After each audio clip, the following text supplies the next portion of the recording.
After school, it was okay. Oh, why did you end up having to become homeless on your 18th birthday?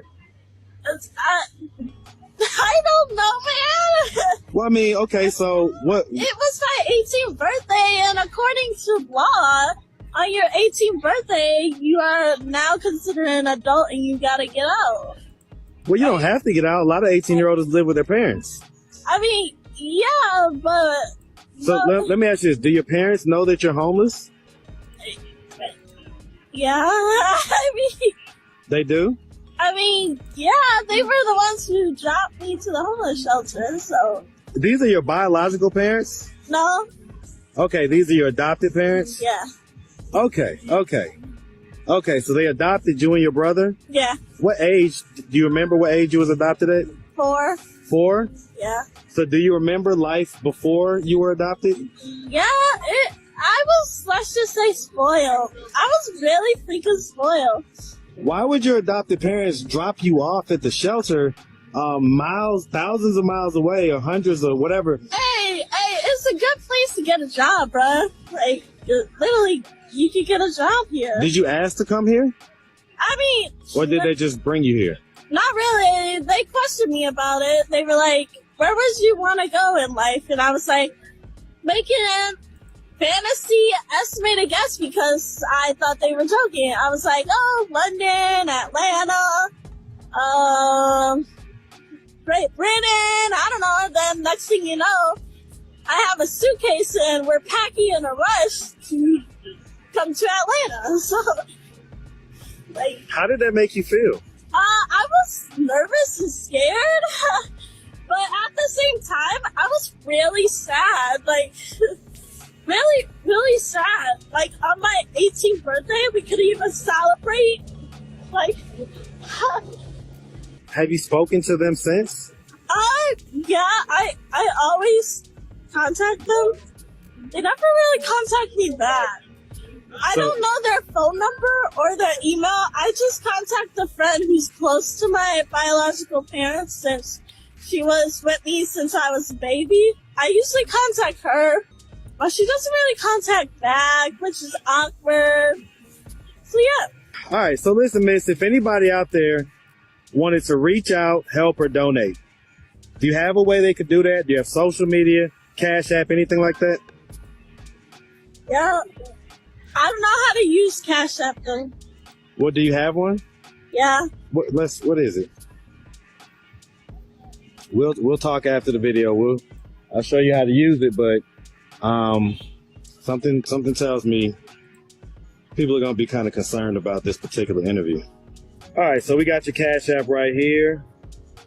All right, sweetie. Well, listen, we really appreciate you taking the time, answering all of our questions. And we definitely wish you nothing but the best out here, okay? Yep. Make sure you have a good one, sweetie. You too. All right. And then also, I just found out. I just sent you a clip, Hakeem. This is her twin brother, Jordan, and she's gonna talk about the abuse that happened between the adopted / foster parents. And as you can see, you'll see the adopted parents. You'll see the adopted parents shown in the video as well. Go ahead, Hakeem. All right.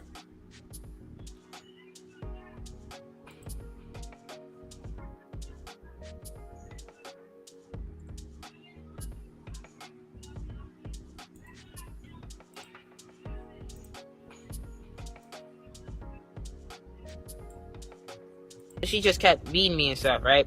And then she lifted me up, she threw me around a few times, and I was like, nah, I don't really care much. I wasn't doing anything in the first place. But yeah, she did that. So then she threw me against, I was in bump beds, and she pushed me against, like, the what is it, stairs, like the ladder, the ladder. And then she grabbed my balls and then she squeezed them, and it hurt like crazy. So I was like, yeah. And then did she ever do anything sexually to you?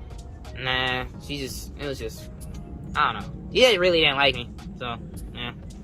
Huh. And then, like, my friends called me a nickname at school, right? They're like Teddy and all of that stuff, and so they beat me for them calling me Teddy and all of that stuff, and then Why did they beat you for them calling you Teddy? Because they were like, you want to change your name and all of that stuff. And I was like, it's just a nickname. And they got pissed off at it. And note that I don't understand why. Because, you get nicknames all the time. So it was just They beat you for having a nickname? Yeah. But I don't understand why. Yeah.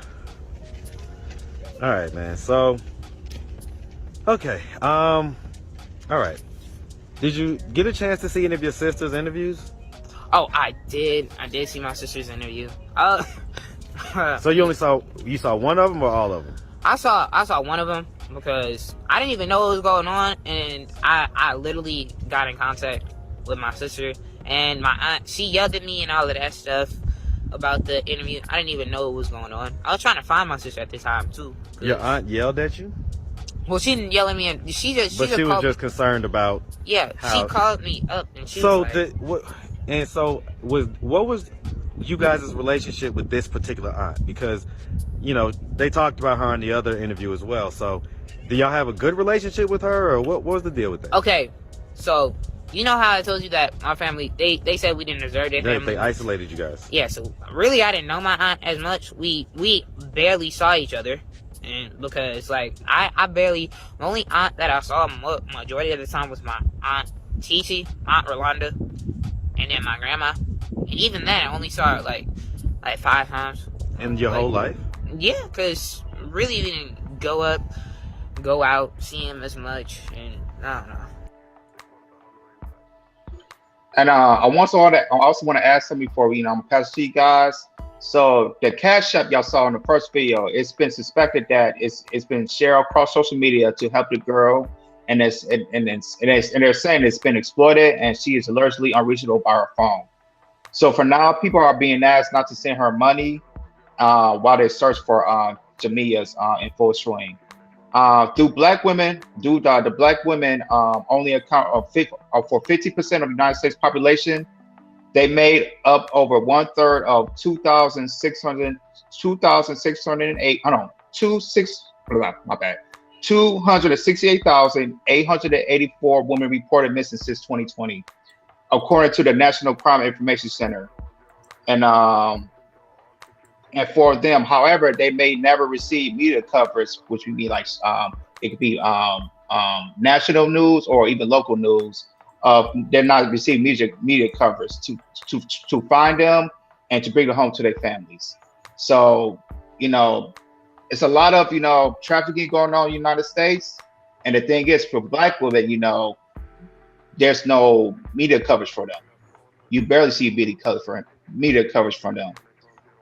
Here in LA, I remember a couple weeks ago when I was going downtown, I saw a black woman was, posting, around the city of her, her child was missing. Her child was missing for 3 months.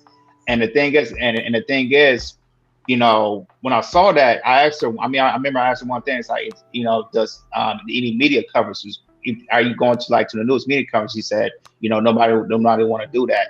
So it just shows to y'all, like I said, how the adoptive foster parents, you heard it from her, you heard from the brother, how, they was abusing them.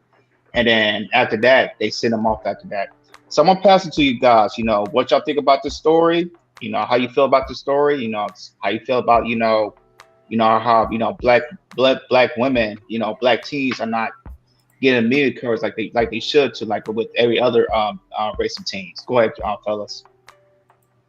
Now, here's the thing. In California right now, they're trying to pass a Ebonic alert, the same way they have an Amber alert over there. So they're trying to pass something like that, because over here in the United States, we have something called the Amber alert, which people are aware of. When somebody goes missing, the Amber alert goes off. Now, the Amber alert is used for pretty much white counterparts. You rarely see that used for black counterparts. So now over there in the Congress over there in California, they're trying to pass called the Amber Alert. Will now alert parents and also men if any children that's black is missing. And I think that's a good idea that California is doing. Shout out to them, because we need to have something like that. Now, I'm someone that's very strong when it comes to missing black women, and I always keep saying it, especially when I do takes and when I be on people's channel. Black women is missing on a higher scale, and yet there is no media coverage, Because at the end of the day, people gotta understand something. People really don't care when it comes to black women, and also when it comes to black men. It's no sense of awareness. So for this young lady to be missing and no one has no sense of urgency to find out where she is, it's just kind of show you the heart of the people we live through in today. And remember, one thing about the pro-blacks, this is why I have so much of an issue with the pro-black situation. They want to blame the white man for everything. Kudos, I get it. But at the same time, when someone like your sister is missing, when I mean your sister, I mean your black sister, don't have to be physical related, but because we always call somebody my sister, my brother, if she goes missing, there's no uproar, there's no like sense of urgency to say, hey, where is she? Or harass the or no form of harassment, harass the adopted parents, because at the end of the day, it was their responsibility to take care of the child. But once again, everything always gets swept underneath the rug. But let's say it was a cop situation. Everybody want to protest, everybody want to riot, everybody want to lose stores, destroy their own community. But something like this, they keep this annoyed. And this is why this is one of my biggest issues with the pro-black movement. And this story right here is very, very sad, Jordan. And I know we're going to go more into it, but I feel like we need to be ashamed of ourselves. How can you go, man? No, definitely, brothers. I have been following this before it went viral. I just want to give a shout out to Atlanta Street Interviews. He did the monumental interview on the street where he interviewed her and the brother and stuff like that. So there's a bigger issue on hand with the point of the fact is how they ended up in the system in the first place. And a lot of black kids are funneling through here, and this is why a lot of them go missing. We already know social services has the worst track record, no matter what state you're in, especially dealing with people of color, black, Hispanic, and kids of brown. So when I seen this, there was some other troubling things when she was on the street. People try to get her to drink, smoke, and all of this and stuff like that. As soon as she got, and don't quote me on this, and I don't know this verbatimly, and I'm not saying this is accurate information, because this was a while ago when I seen this video, now that she's missing. She had got a lump sum of money. She had reconnected with her mom and the friend that she mentioned on the video that didn't call her back. I think she got like $10,000 in the last video I seen she was with them. So now she's nowhere to be found. She's nowhere to be talked about. So she is being exploited in some kind of way. I'm surprised that police hasn't picked this up, FBI, missing, I don't know. And another thing is too, people are not even following the proper procedure. Who filed the missing people report?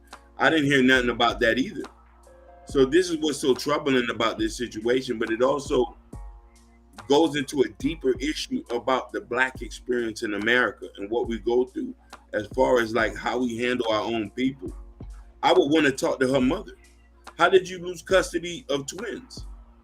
I would want to talk to the foster parents. Y'all was tired of them already after y'all done beat them up, took all the checks, and then put them out there. And I'm just speculating. We're not talking bad about anybody. The proof is in the pudding. At 18, you dropped them off knowingly that they was not prepared for the world. They didn't have no money. They didn't have no skill. They had just graduated from high school. If they did, who knows? They was able to be found on the street in Atlanta, out of all places, the home of predators. Atlanta preys on its weak. Atlanta eats its weak. Atlanta look for people to run over. What they call them ducks. In Miami, we say play P and get up. So these were nice kids who needed a little bit more time, a transitional program. For them now, they're scattered to the wind on the streets to be victims of society. Go ahead, brothers. Yeah, I'm gonna go back to you talk about the parents I came, the adopted foster parents. It's just a shame is that, if somebody's missing, like your child, a foster child, adopted child, you're not going out there trying to look at what happened to your child or trying to find out what happened to your child or anything. That's just terrible to me. It just tell me y'all just doing it for the money. And the thing is about, it just shows you how, how terrible we can be as Black people, of how we just, especially if we were fostering somebody for foster care, and just getting the money and just trying to be there for the kid, but not care about the kid. Just do what you need to do. When it turns 18, you get out of there. It's just very, very mind-boggling to me. It's just, and it happens more often than a lot of people realizes and everything. It's just very, very, kind of tragic to hear. And then also, it also tells you, like I said, we need more Black media, especially like us, to really cover stuff like this. Yes. That just tells you we definitely need more Black media, because, like I said, the national news is not going to do it. The local news is not going to do it, because, like I said, they don't care. It's not a story. They don't really care about Black women, or Black women, or Black men in general. They don't do that.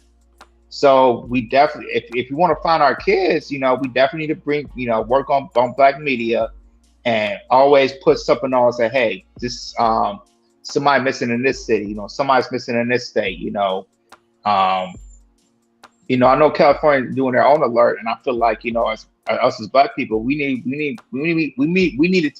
make a type of act of, if we find somebody missing, and it's somebody in our Black community, we put an alert out, and it goes straight to the phone and everything.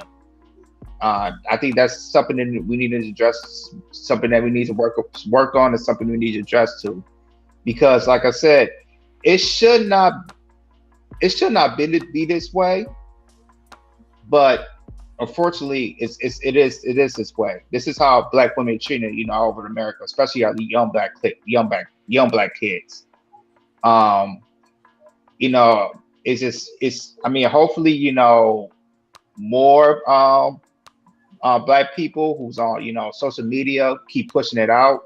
I know Instagram. I know Casual Harlem. He has a good following. I think he posted about this yesterday, talking about it. How sad the situation is, and I just really feel like, if you keep talking about it, keep pushing it out, especially in Black media. Hopefully, people can find her. Could search for, look for it, or somebody can see the last time they spot her or anything, because let her know, she might be into sex trafficking. She probably be in another city right now. It could be in Washington D.C., all the way here to California, Texas, and that's how they do it. Or let's be even serious. Or something happened to her for the money. Sometimes it be people in close proximity that'll do you dirty. And they know women are the most easiest target to target. The point of the fact is, who cares? That's the point. And we need more people to care. Because the thing is, if there's not, we'll see more missing posters as we go to Walmart of tons of Black kids that are missing. No, don't get me wrong. There's a lot of Black kids right now that's in the orphanage and not having no form of home. No form of home, that no one's pretty much adopting them. I get it. I do get it. I get that concept. Being a parent is not easy. Being a parent is very hard. I'd rather someone to be honest with you, I'd rather someone give away the child than to actually do the A word, which I'm not gonna say on the channel. So I get the whole point of the concept. These parents was willing to take these kids on board, raise them, put them in their household, and probably give them whatever they need as children. Now, here's the thing. With this story is, here, her brother named Jordan said that the adopting parents didn't really want them like that. To me, if they would have seen that from the get-go, people should already know, like, hey, let me, I mean, when I say the people, I mean I forgot what they call them, the workers. The social worker would have been able to see that, hey, these kids might not be fit for you, so let us take them and take it to a parent that could really embrace them and take them somewhere where they need to go. More pretty much more of a loving environment, more of a loving home. Because Jordan, which is her brother, said it was in an abusive home, and they pretty much felt like crap. Go ahead, Hakeem. You was gonna say something. You muted. There's some other things that you have to go to Atlanta Street interviews to watch. The foster parents had pinned them to beds. with like safety pins and like tied them up and put them on beds. So there was a slew of abuse that was going on in there. Now, mind you, I don't think they do enough screening when they do foster parents, but I also want to comment on what you said as well. In our culture, in most black people culture, depending on who the parents are, we don't just kick the kids out when they're not ready, especially when they're special needs. The tools have to be built upon, and we got to know that you're ready enough to leave. But here in America, we practice on kicking kids out at 18. The Chinese don't do it. The Koreans don't do it. The Laotians, the Cambodians, especially people who we call Mexicans. It's not common to find 3-4 Mexican families in one household. 3-4 generations, I mean. So this is the point why our kids are endangered or being targeted for savages to ramage through them and take them as a part. I want to cast down Babylon. I pray they catch whoever caught Jamiya, who's ever doing anything to Jamiya.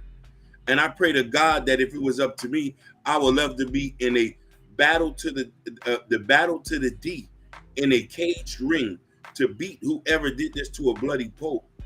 A woman's supposed to be protected. We're supposed to take care of our women and children. That's our job as a man. And the fact that she's missing, nobody's not doing no search party. I can't blame her brother. Her brother, mine is not 100% there. But the foster parents, they deserve 5,000 lashes. Go ahead.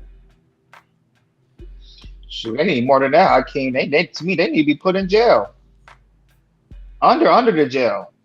And it's just mind-boggling to me. It's just like I said, they screen these people of how I think they're being their fit parents, their adopted parents. All they do is they get the money, but they just abuse their kids. I'll tell you one thing. Earlier, when my wife was a kid and everything, there was a time that she was in a foster home for a couple years before her father got back to her, and it was her and her brother, but her and her brother kind of got separated. But my father-in-law, found them and got them and moved to Atlanta. But there was things that what my wife and also her brother experienced from 2 separate foster homes. There was some type of abuse. There was one time my wife, she has like a burn scar on her leg, on her left leg, I believe. And I asked her one time, this is like years ago, I told her, like, how you get that, it's like somebody put an iron on her leg. And she was telling like her, my foster mom did that to me. And that just really, broke my heart to hear that, because, she was in a foster care for a couple of years, everything. But it just tell you, like, they do not do screenings when they get these foster kids. To me, there should be a harder and tighter screening of people who want to be foster parents, and make sure their quality to do something like this, because it just sucks to hear, what happened to her, and and nobody's fixing that. Nobody's really talking about that. It's just letting it go and everything, and it's just really terrible to hear, especially in our community. It's hard. It's hard to hear.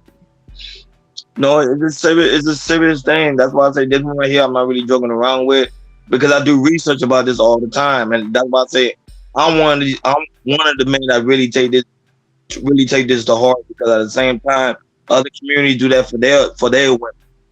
They don't leave their women out there in the mud. But it seems like in the black community, we leave our woman out there in the mud and she like, oh well, it's just a black woman. She don't need no man, so let her go out there and suffer. No. And this is why in our community, black women don't respect the black man, because the black man seem to do nothing while other women do it. I guarantee you, there was more of an outcry of women taking the initiative, trying to find this young lady than the men do. Because men are taught online to hate black women, and the actuality that my nigga, you came from a black woman. Let's keep it a buck, right? Is she sick or not? Because she is special needs. It's our job as men to find out, okay, what happened to this young lady. And then something happened to her, like Hakeem said, somebody deserved to get lashes at the end of the day. Go ahead, Hakeem. You know, when I hear stories like this, it touches me. Because, you know, sometimes I get the feeling of survival's guilt. I was blessed to have a brother and a father in the home. My mother has always been a matriarch. My father has always been the rock. I didn't have to go through these things. So it does hit a certain type of emotion, especially as you spoke the story of your wife. You know what I mean? I can only imagine the emotional and mental abuse that she had to go through that. And this is why I sometimes question why is not more black people adopting black kids? Why is not that? Why do we don't see a surge of that?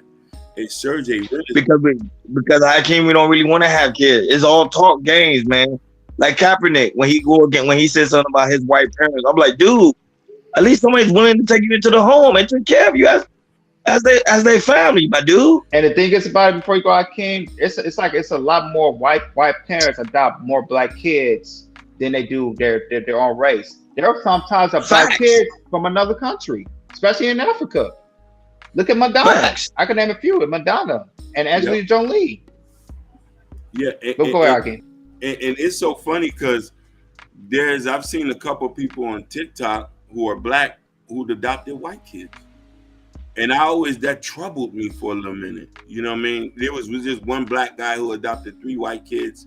This was a black girl who adopted one white baby. And I asked myself, my brother mentioned this to me earlier. We still have this white savior complex that we still deal with to this day, where we want to be so close to our oppressors that we fall into this complexity. The love for our people has never been genuinely there from a lot of people, because if we did, we would see it in our own actions. And I've noticed that to this point. Now, mind you, I love kids. You know what I mean? I love kids, and I want to protect all children, and I don't want people to think that I'm only here not thinking about other children, but I have to think about my race first before I can start loving other people. You know what I mean? And I want people to put that in mind. There's so many black kids that are not being adopted. A lot of them run away from the adoption homes due to questionable things. A lot of these girls get trafficked. You know what I'm saying? And it is one of those type of things that, where do we come to the forefront as far as the solution? We only talk about it here. I would even only ask Natasha, how is it in Canada? How is it in the UK? You see what I'm saying? You know what I mean? Is there tons of unaccompanied kids there that need to be adopted? But it only seems like our white savior is coming to save us with no black Jesus. The thing, you gotta understand something when it comes to the adoption. I'm being honest with you. That's one of my things. When I do get married, I do want to have my own personal kids. Don't get me wrong. But one of my goals is to adopt kids. That's why I work very hard every single day to get this bag, because I do want to pull back into my community. And the only way I can pull back into my community is adopting these kids. We all talk a good game. That's what I'm trying to tell you. We all talk a good game. I'm about the community. I'm about the community. But yeah, you have these little ones out here trying to farm and being hungry. I'm a Haitian descent. I am Haitian. I give back to my people. Hakeem, I actually give money. You know, this is something that I am proud of. I actually give money every month to an orphanage in Haiti to make sure them kids over there are straight. I actually give money over there in Africa to make sure them kids get straight. So if I'm able to do that with my little bit of research on a little bit of resources, then you telling me these guys that's getting the bag can't go out here and adopt some of these kids? Like, come on, man. Look what this Natasha wrote. She said, yes, there are foster systems here, and there are a lot of First Nations and black children who are overrepresented here. And it's so basically saying it's not only an America thing, it's a Canada thing, it's a UK thing, it's all over the world thing. So the perspective that we have to have, and I mean, Ronnie just touched on something too, as far as like fostering kids and being able to take care of them. And this is why, I mean, this is why, I mean, there's so many things in the works that if God was to grant us youth centers, I mean, job placements, there's a bunch of things we would want to do. We want to help young men become men and women and young ladies become women. And first, they need to find a safe space. There's not that many safe spaces. And it's sad that the home where they at is not a safe space. I want to bring you to a case where, I don't know if you remember, like a couple years ago, where these foster parents, it was two ladies, you know what I'm talking about, and they drove over the bridge in California. Childish Gambino did a skit on Atlanta about it. You know what I mean? And even those type of situations do happen. And we chuck it up and put it up. And I even question that. How did the kid end up out of foster parent? We know there's so many layers to this. Why did none of them fight to get the kids back? I'm praying, I'm asking, like, where is Jamiya? Is she okay? Is she eating? Is she all right? Is whoever with her is treating her okay? Is they abusing her? Is they treating her like human or human trash? This is a beautiful young lady who only aspiration was to travel, wanted to see London, wanted to go different places, wanted to experience being human, being just a regular girl.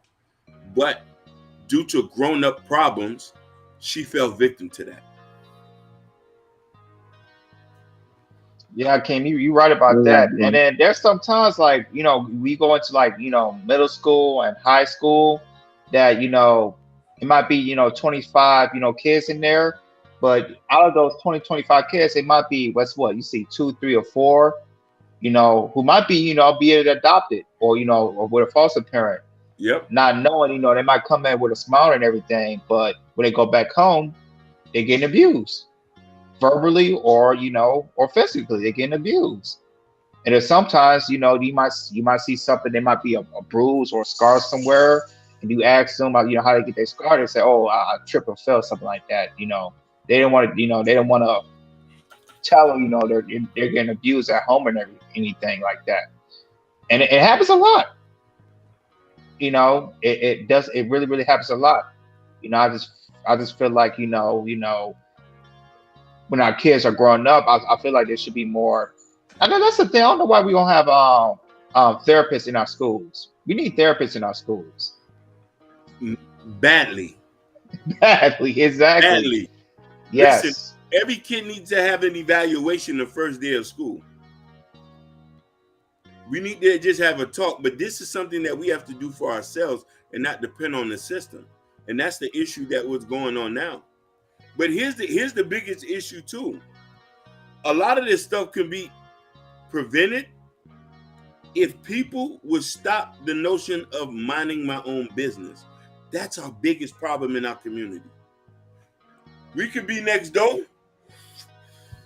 Girl, you see Jamisha's son, he look like he running away. It ain't none of my business. I ain't gonna do nothing. I don't want them to cuss me out.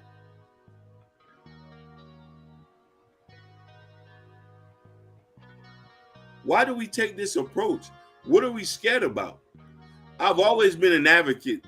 You know what I had to learn about growing up? I learned that I was taught that mind your own business, this and that, but then I understand 360 degrees. If I don't step up or do something, that shit probably can come back to me or affect a family member. Facts. You know what I'm trying to say? And people might say this is one. I've called DCF on people before because I've seen kids being abused. I've seen kids look malnutrition. What's the best thing to do? Oh, you gonna let them take them away from the kids? I say if the parents ain't doing where they gonna go? I wasn't in a position to go take them, and then they're not gonna let a man take kids away from them. So I did what Ever so often did. I say, hey, I think they need a little bit of help over there. She's like, what? I think they just put on a program. This is what's important right now. And this is why in these are the type of conversations that'll never get 100,000 views. It's too positive. Oh yeah, no, of course not. You know what I mean? Of course not. Anything that's better to the community ain't gonna get. Anything that better to the community ain't gonna get views. I'm just giving a buck. Even this one right here, we ain't gonna get no views. I can really care less, to be honest with you.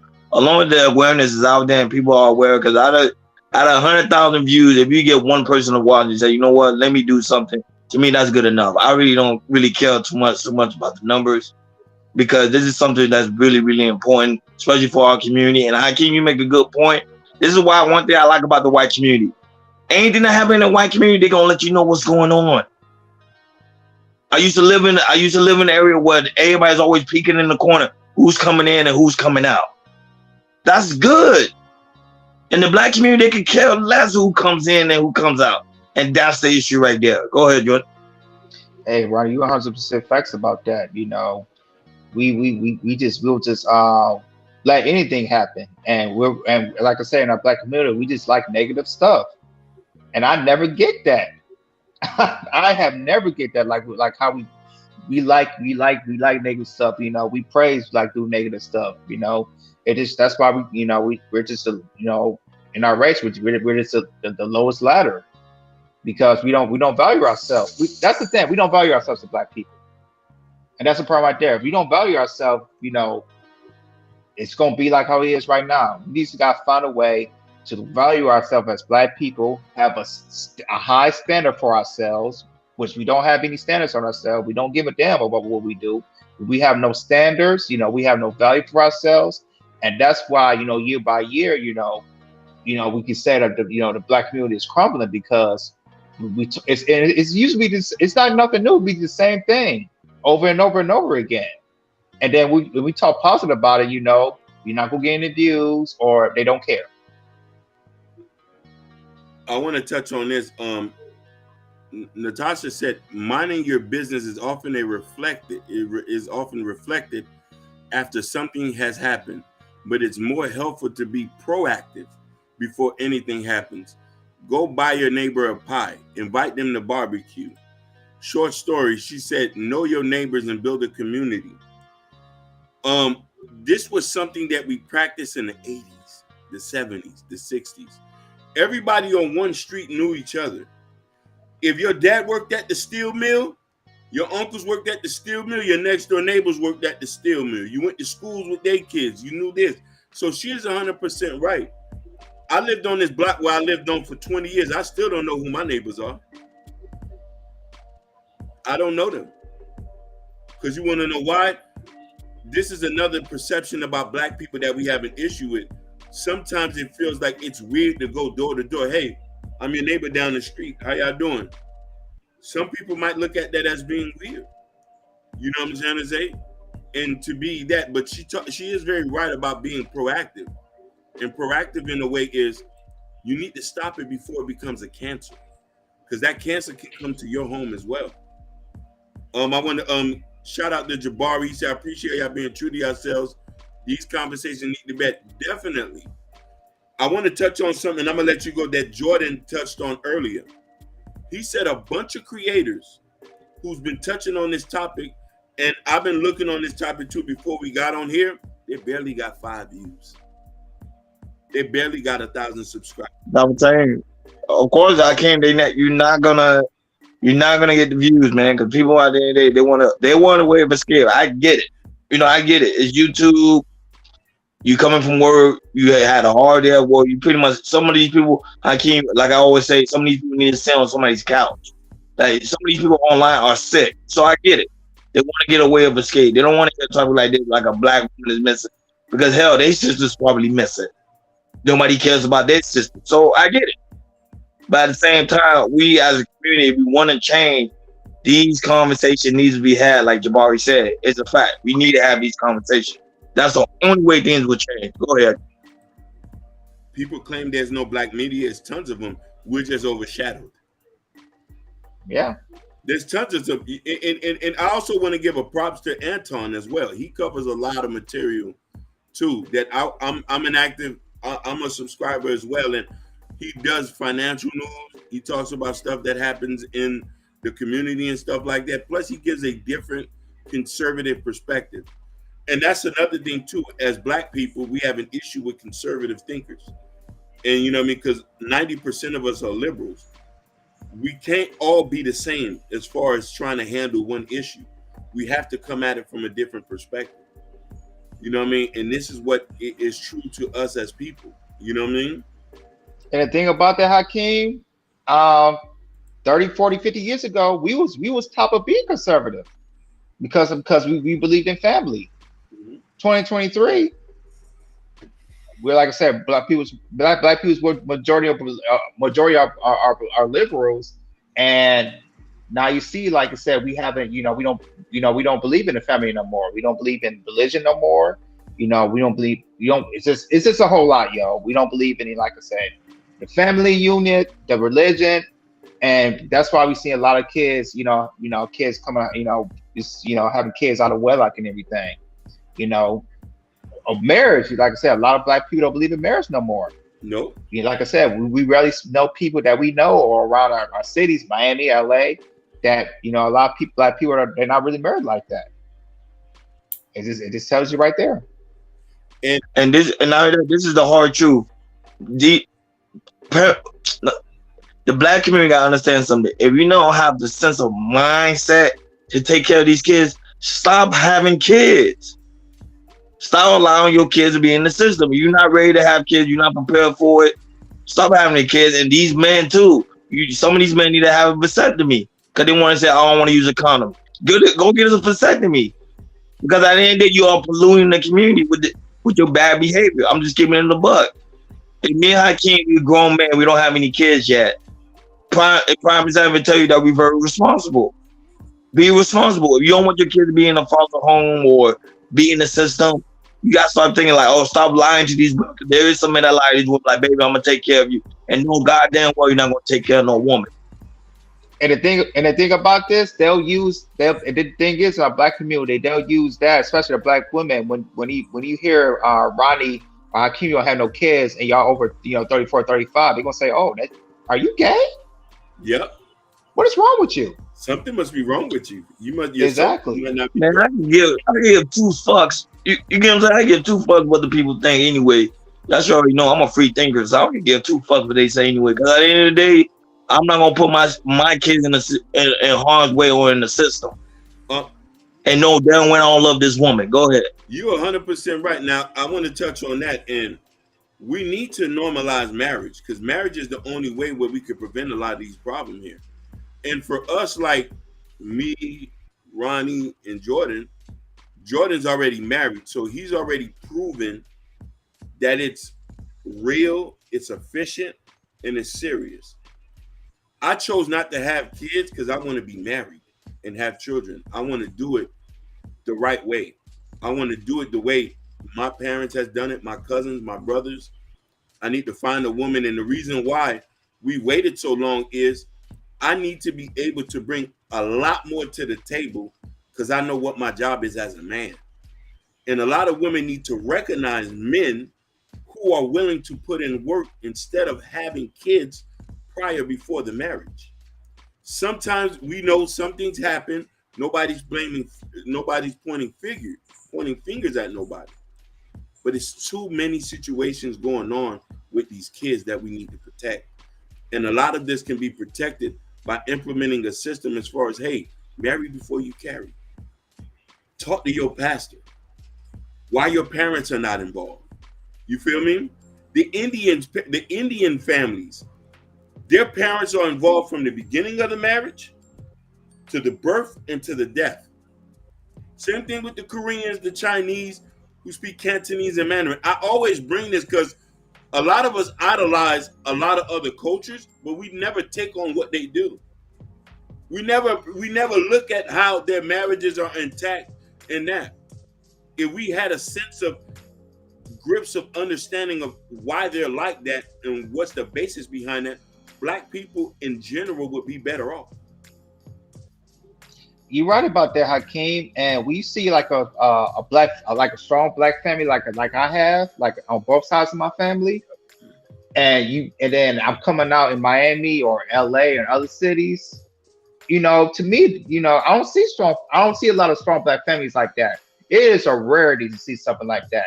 So when I go back home and I tell my mama, how, living in Miami or living in Los Angeles, and how, here, back in, Pontiac, Michigan, which, our families is nice and tight and everything. Like I said, we have family vacations, we meet up in like holidays, Christmas, Thanksgiving, 4th of July, you know, they meet up, and this is come out here, it's not like that. It's, to me, it's just rare. It's very rare to see like a very strong black family that come out, support each other, have family get-togethers, family reunions. We used to be like that, but now it's like it's just me. I just got to work by myself, and that's it. Natasha said a comment that it has to be said, and she's 100% dead on. Family planning needs to be normalized. Figuring out how many kids you can financially, emotionally support beforehand. Now, mind you, she's so right. Now, y'all heard me repeatedly on here joke. I said I want 5, 6, 7 kids. Those are jokes. You feel me? But she talking about something serious. Like, I get married, me and my wife would have to plan and say, hey, can we afford this? Can we put these amount of kids to schools and stuff like that and do that and stuff like that? And Natasha, Miss CC Saunders agree with you. She said, thank you for agreeing with Natasha. You know what I'm saying? And it's very important. And I want to say this to this point, and I don't want nobody to think nobody's not blaming women entirely for what the situation is for this young lady being missing or being in a foster care system. We know this is a greater whole issue. As people, we need to understand it's not only us, the mother, the uncle, the fathers, and this and that. And I'm only saying to this because in other cultures are very, very involved in the whole family structure.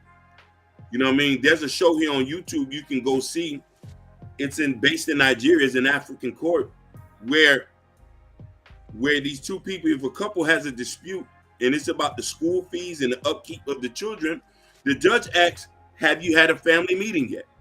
Did you sit down with the other family? The husband repeats, yes, I spoke to her father and her uncle. We came up to an agreement. Doesn't matter if you're 40, 50, 60s, 40, 45, 19, 20. The problem is in America, we do not believe in having family involved. Some of us come from dysfunctional homes.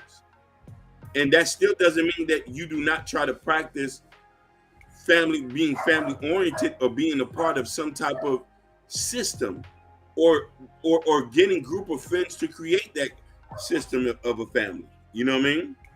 Yeah. And you know what, with our black community, what we adopted as being our new family? The government.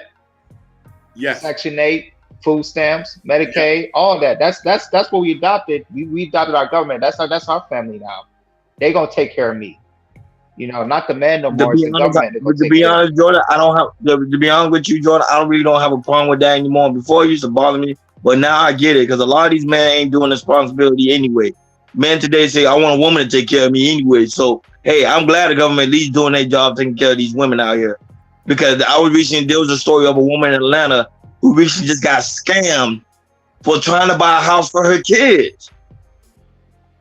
But you get what I'm saying? So, and it was a black woman at that. So, and it happens all the time in Atlanta. You can do your research. It happens all the time. A lot of these black women doing something right is getting scammed from their own kind. When I mean their own kind, black men out of their own resources just to find a home for their kids.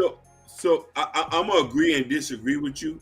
That's why I said we can't totally blame black men as well too. It's a collective situation. Because you want to know why? The more fingers we're going to point, the more we're not going to be able to come down to the root of the issue. Now, Cece said it takes a village. We need to get back to that. She also states that some of us, unfortunately, cannot get family involved. We have to create our own black village and invest in each other. Yeah, but the black village start with the black man. That's the only reason why I'm blaming the man on this one. I'm sorry. We are the leaders in the community, not the woman. But I'm sorry. So here's the thing. Let's say you grew up and you didn't have a father to teach you the basis of that. Why is women choosing that then at that time too? Well, at the end of the day, even if let's say you grow up without a father, it's still your father's fault. It's his responsibility to be in your life. There is no excuses here. If your father is willing to stay in your mom's life, I can mind you, your father been around your life over 40-some Yep. years. Same here. My father been around over 40-some years. He could have easily walked out, Yeah. but he stayed. Listen, So what's the excuse there? Let me come up on here because, like I said, I was raised by a single family home.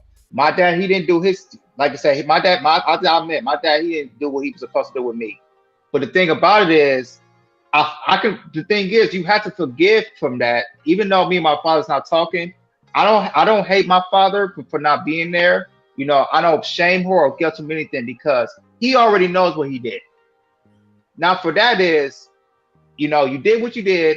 Okay, you know, I can forgive you of what you did, but like I said, but the thing is, we're not talking. So what I have to do is, okay, for me, it's like, okay, for me, I'm not gonna do what my father did. I'm gonna do the right thing. I'm gonna get married. I'm gonna have my kids, and I'm gonna be, you know, be good for my black community.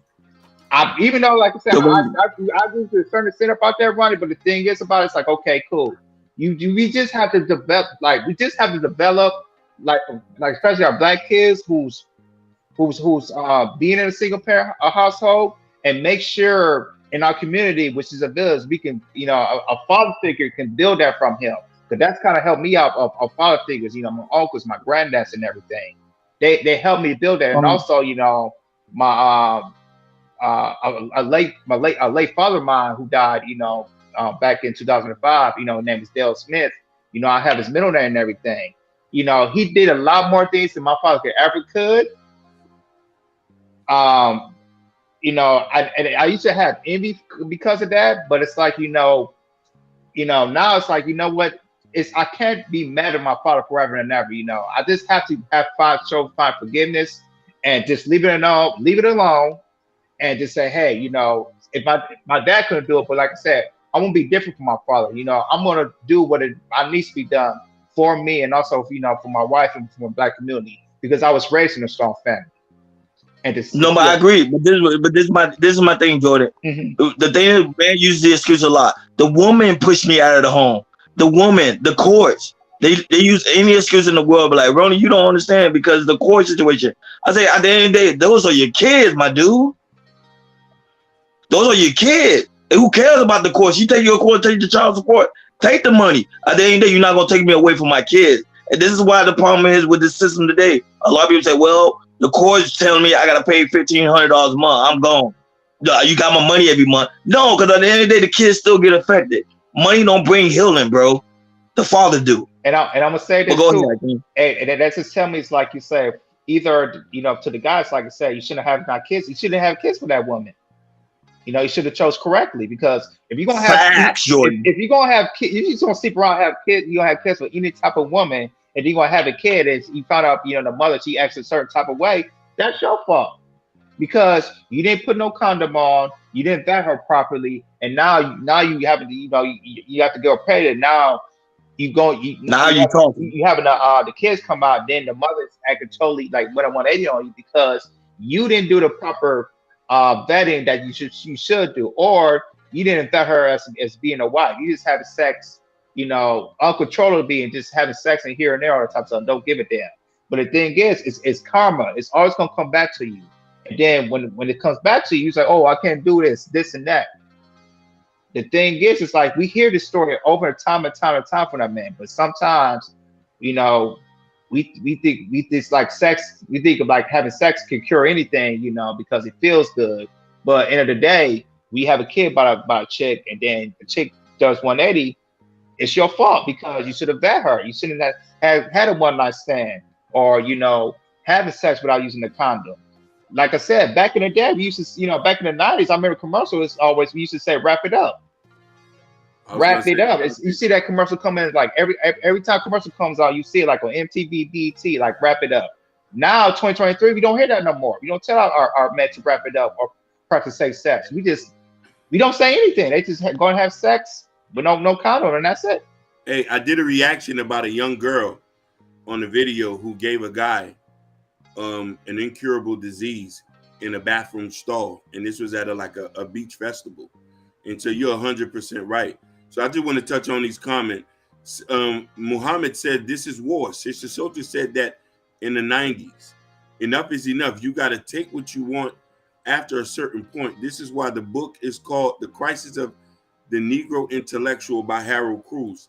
Cece said, agreeing with you, we as black women want to do the right by our children. Our children are dying every day and we need a black man, but can't wait on them. That is a fact. So another thing he said, clicks took over the ship.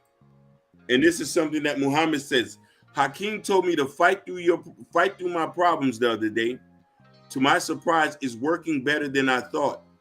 In one of the worst situations of my life, my wife put me out. F it then. I would just take over the streets.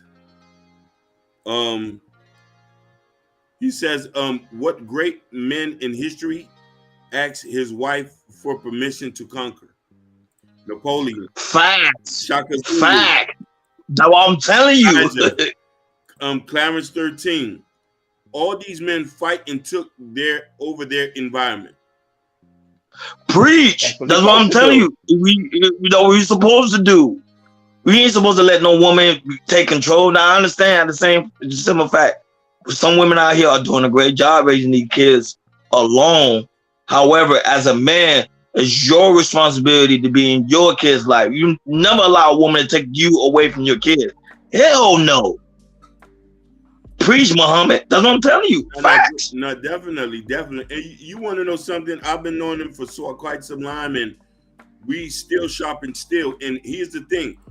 Just like him, y'all brothers, y'all are part of my community that keeps me in check, that keeps me vibing. This is why my older brother, my cousins and all of this, and it's important to have that village around you and stuff like that. And he is 100% right. Here's the thing. You initially are into a partnership with your mate. Until your mate does not want to be in a partnership, then somebody has to take the lead. You automatically have to take the lead 100%. You feel what I'm trying to say? Yes. And if you're not equipped for that, I tell men all the time, if you're not equipped to take the lead and make sure your wife and kids are straight, then best to get yourself ready before you embark on a mission of marriage or being with any woman. Hey, look what Muhammad says, man. Hey, Muhammad, man, we appreciate you too, brother, man. We definitely, really do. brother. Yeah, you be inspiring me too, Muhammad. I ain't gonna lie. Your comments it be hitting me in the chest. You feel me? And it's real talk. Hey, Muhammad, listen, brother. We all fighters here, and this is your tribe. You know I'm your tribe, and we here to still sharpen steel to inspire this, because you want to know why? Every brother here done been through it. Every sister here done been through it. You know what I'm trying to say? There's a bunch of people here who's going through things we do not know about. And this is why it's imperative to us to congregate as a community so we can be each other's crutches, to be each other's inspirations and stuff like that.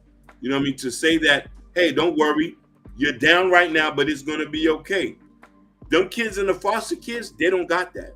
But we're lucky enough to have that. If we can start with this basis and build a community big enough, we can, as people come together and start to do beautiful things. It doesn't take a lot, but first we got to take care of ourselves. And this is why we here for each and every one of us to inspire us to say, hey, don't worry, things will get better. No matter what. Facts. Preach. Yeah. Preach. And then for this woman that's missing, like, it breaks my heart just even thinking about it. And that's why I said there was no media coverage. And this is why I'm so upset at the media, because at the end of the day, they ready to cover Jerry Springer because he passed yesterday. Yeah. Don't get me wrong, he passed yesterday. Everybody say, my condolences. Oh, he's a legend. He's the GOAT. But then a black woman is missing. There's no coverage. Basically. And Jerry Springer was the ringleader of this dysfunctions, putting out dysfunction. Oh, Hakeem, don't you start. Don't you start there. Because you absolutely right on that. I would say, don't you start. Yeah. That's just a whole nother topic right there. Yeah. He capitalized off of black folks. Oops, did I say that correctly? Yep, off our dysfunction. And this is why I say we have to have a code of conduct. When I say that, people was like, oh, you trying to be like everybody else. Listen, you have to study other races. They're next to us. They're not going away. We wasn't just here by ourselves. They was here too. But you know what I mean? For us to be even respected. Hey, Sugar, I'm getting real close. I'm gonna block you right now. Keep messing with me. Yeah. Keep messing with me, Sugar. I'm gonna block you right now. No, Sugar, we having a real serious conversation, baby. You know what I mean? She knows because she came in earlier when her eyes popped out. I ain't gonna lie. I need a laugh. My kid, because I'm like, my face is fired up. You get what I'm saying?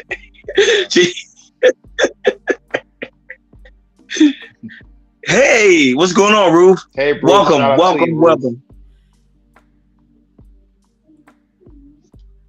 What she left a comment, Ruth. Just Jay, what's going on, sweetheart? What's going on, sunshine? Ruth comment. You see how I came? Yeah. Oh, let me put it up. Shout out to her. She said, "This is sad about Jamiya. It seems like the brother is trying to find her by himself. That is a fact. That is a fact. But let me tell you, this is what I didn't understand. When Jamiya got with Ruby, Ruth, her and Ruby went to do their own thing and left the brother behind. He was out here in the wind with the savages. But him, an instinct of himself, and this is why I say, even a guy like him with whatever the disability he has, he still have the innate understanding of being a man to try to protect his sister. I gotta find her. I gotta protect her. And this is what we try to preach and say: protect your loved ones, love your loved one, love on your loved ones. Don't be scared to ask for help. Don't be scared to say you're weak. We gotta protect us and to protect these kids. You know what I mean? Just because your kids ain't my kids doesn't mean that I'm not supposed to look after them. I see them on the street, they in some problem, we popping out. I see them you know what I'm saying? I see them about to jump or get into some stuff. We pulling out the blicks. We gonna make sure they straight. But we, as an innate thing, a lot of black people don't practice that no more. We need to get back to the whole village mindset. The only village I've seen,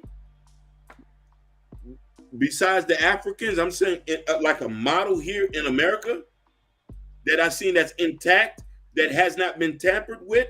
Muhammad can speak for that too. It's only the Nation of Islam.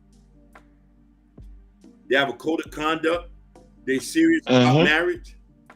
The minister's there at your local mosque. He talks. He presides over things and stuff like that. We need that for everyday black person here. Facts. Beautiful topic. And I love topic like this because it brings a sense of awareness. Of course, pretty soon we will have the definite resources so we can be more proactive in aspect of the community. But as of now, to me, we have a great platform. We're bringing it out there, and it's pretty much going to go coast to coast. Best to believe that, because this woman need to be found. A lot of other black women need to be found, and it's just a sad day in America to see that literally as black men, we turn our back on the black woman. It's literally a sad day because I never seen that. In our history, you can see it's always been a black man protecting the black woman. Now the black man has turned their back on the black woman. Yes. And it's bringing our community down to the downfall. Any final thoughts, guys? Yeah, well, for me, we just have to do better in the community. Really pot in. But I'll just give y'all. I had a stat. I want to show y'all. I want to say. So according to the National Black Women Justice Institution, of sex trafficking, 40% of victims are black women, and that's the highest percentage of any race. And that's 40%. Yeah, the highest percentage of any race. So that just tells me we have to do a whole lot better in our community, because you ran on point on that, Ryan. Like I said, we're trying our best against black women. And the thing is, these are our sisters, these are our daughters. It's crazy like that. We just gotta get back into the village, and we gotta do right by our community. That's my final thoughts on that. My only thing is we need to come together as a community. We need to put a stop to this missing black woman situation. And I'm agreeing with the Congress they're doing over there in California. and the governor and the Senate, how they trying to create a Amber Alert. The same way they have an Amber Alert, create a Ebonic Alert, so they let people know, like, hey, in your community, a black woman is missing. You guys need to be alert. That's my take. My take is I want to end this off with love. I want to end this off with God. I want to end this off with village. And I say that we need to get back together and try to practice this village mindset as much as we can. And you know what I mean? And hopefully we have a little village here that we can pray and protect everybody. And that's my final message on that. And of course, thank you to all you guys that came in and support the show, like always, coming through with your lovingness, with your strongness, with your guidance. We talk about Mr. Muhammad, Natasha, Des J, Jabari was in the building, a new subscriber, Ruth. Welcome, thank you for coming. Who else we got here? Ken Dog, like always, Del Long, and some of you got Sugar Bomb. sugar. Well, I tell you, she's something special. And people that are gonna watch us later. Thank you guys for joining. Oh, and Brownie, what's going on, Brownie? What's going on, sweetheart? Thank you for coming. Yeah, like that's what I love, man. At the end of the day, I told you, Hakeem and Jordan, black women gonna support you, man, when you support them. You know, Definitely. if you gotta, yeah, you always late, Brownie. That's why I say, see. That's why I always get to talk. It's very important to hit that notification bell on the right-hand side. You get what I'm saying? But yeah, you late. Just watch the playback, Brownie. We miss you. So watch the playback. Well, make sure you guys on your way out, hit the like button, and also hit that subscribe button if you haven't done so already. And make sure, again, hit that notification bell on the right-hand side. Remember to click all. We do go live each and every Monday, Wednesday, and Friday, 6 o'clock Eastern time. Thank you for tuning in to Chaos Culture Radio. You guys enjoy your weekend and stay safe, especially black women. Stay safe. We talk to you guys later. Peace. Peace. Peace.